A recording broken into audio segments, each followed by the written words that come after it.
கர்த்தருடைய பரிசுத்த நாமத்திற்கு மகிமை உண்டாவதாக. மத்தேயு 7ஆம் அதிகாரம் 7வது வசனம். மத்தேயு 7:7 நீ கேளு.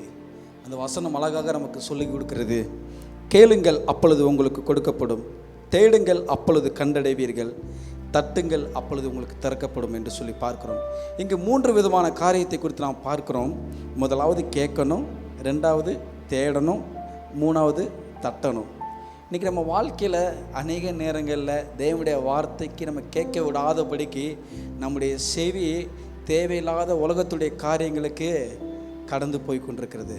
ஆனால் வசனம் சொல்கிறது கேளுங்கள் அப்பொழுது உங்களுக்கு கொடுக்கப்படும் சொல்லி. கர்த்தருடைய வார்த்தையை நம்ம கேட்கணும். கர்த்தருடைய வார்த்தையை நம்ம கேட்கும் பொழுது நம்ம வாழ்க்கையில் விடை கிடைக்காத எல்லா விதமான காரியங்களுக்கும் அங்கே விடை கொடுக்கப்படும் பிரியமானவர்களே. 2வது பார்க்கிறோம், தேடுங்கள் அப்பொழுது கண்டடைவீர்கள் என்று சொல்லி பார்க்கிறோம். நம்முடைய வாழ்க்கையில் சமாதானத்தை தேடிட்டு இருக்கிறோம், ஆனால் கிடைக்கல. சந்தோஷத்தை தேடிக்கிட்டு இருக்கிறோம், ஆனால் கிடைக்கல. நம்ம வாழ்க்கையில் ஐஸ்வர்யத்தை தேடிட்டு இருக்கிறோம், அது கிடைக்கல.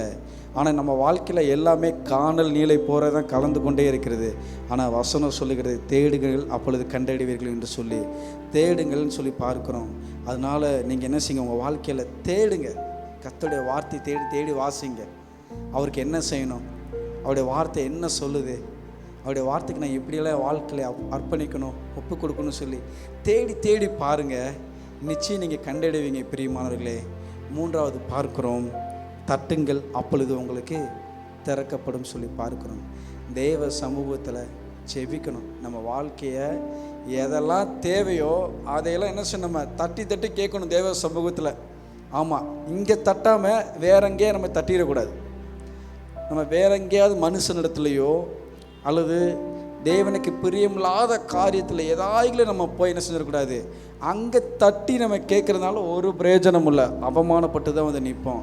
ஆனால் தேவ சமூகத்தை தட்டி பாருங்கள், நிச்சயம் உங்களுக்கு அது கொடுக்கப்படும், அது திறக்கப்படும் சொல்லி பார்க்குறோம் பிரியமானவர்களே.